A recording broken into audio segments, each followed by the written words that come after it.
Good evening and welcome to Tucker Carlson Tonight. As anyone who's ever been caught in its gears can tell you, the great American outrage machine is a remarkable thing. One day you're having dinner with your family, imagining everything is fine. The next, your phone is exploding with calls from reporters. They read you snippets from a press release written by Democratic Party operatives. They demand to know how you could possibly have said something so awful and offensive. Do you have a statement on how immoral you are? It's a bewildering moment, especially when the quotes in question are more than a decade old. There's really not that much you can do to respond. It's pointless to try to explain how the words were spoken in jest or taken out of context, or in any case bear no resemblance to what you actually think or would want for the country. None of that matters. Nobody cares. You know the role you're required to play. You are a sinner begging the forgiveness of Twitter. So you issue a statement of deep contrition. You apologize profusely for your transgressions. You promise to be a better person going forward. With the guidance of your contrition consultants, you send money to whatever organization claims to represent the people you supposedly offended.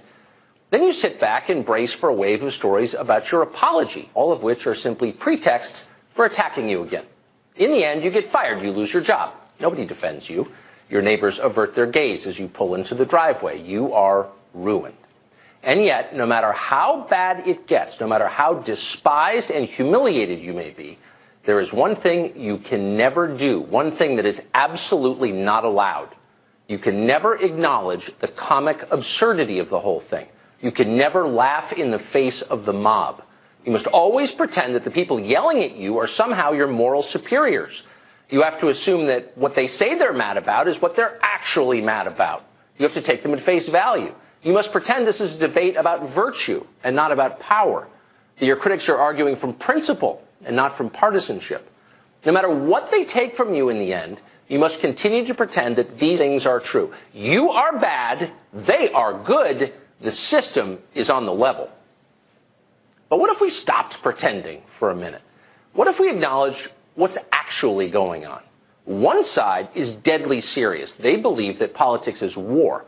They're not interested in abstractions or principles, rules or traditions. They seek power. They plan to win it, whatever it takes. If that includes getting you fired or silencing you or threatening your family at home or throwing you in prison, okay. They know what their goal is. If you're in the way, they will crush you. What's interesting is how reliably the other side pretends that none of this is happening. Republicans in Washington do a fairly credible imitation of an opposition party. They still give speeches. They tweet quite a bit.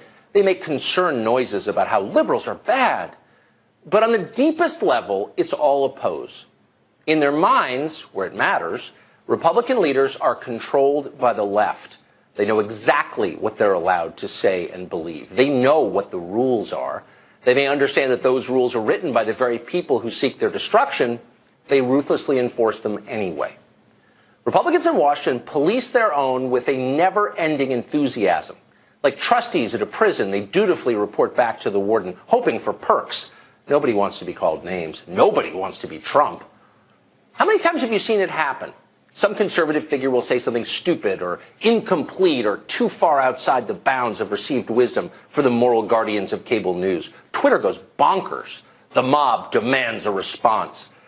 Very often, the first people calling for the destruction of that person are Republican leaders. You saw it with the Covington Catholic High School kids. You see it all the time.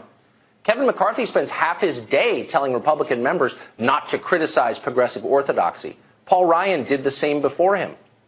A couple of years ago, the entire Democratic Party decided to deny the biological reality of sex differences, an idea that's as insane as it is dangerous. Republican leaders decided not to criticize them for it. They might get upset. This is a system built on deceit and enforced silence. Hypocrisy is its hallmark. Yet in Washington, it's considered rude to ask questions about how exactly it works. Why are the people who considered Bill Clinton a hero lecturing me about sexism? How can the party that demands racial quotas denounce other people as racist? After a while, you begin to think that maybe their criticisms aren't sincere. Maybe their moral puffery is a costume. Maybe the whole conversation is an absurd joke. Maybe we're falling for it. You sometimes hear modern progressives described as new Puritans. That's a slur on colonial Americans. Whatever their flaws, the Puritans cared about the fate of the human soul and the moral regeneration of their society. Those are not topics that interest progressives. They're too busy pushing late-term abortion and cross-dressing on fifth graders. These are the people who write our movies and our sitcoms. They are not shocked by naughty words. They just pretend to be when it's useful. It's been very useful lately. The left's main goal, in case you haven't noticed, is controlling what you think. In order to do that, they have to control the information that you receive. Google and Facebook and Twitter are fully on board with that. They're happy to ban unapproved thoughts, and they don't apologize for it. They often do. So do the other cable channels and virtually every major news outlet in this country. One of the only places left in the United States where independent thoughts are allowed is right here, the opinion hours on this network. Just a few hours in a sea of television programming. It's not much, relatively speaking. For the left, it's unacceptable. They demand total conformity. Since the day we went on the air, they've been working hard to kill this show. We haven't said much about it in public. It seemed too self-referential. The point of this show has never been us. But now it's obvious to everybody. There's no pretending that it's not happening. It is happening. And so going forward, we'll be covering their efforts to make us be quiet.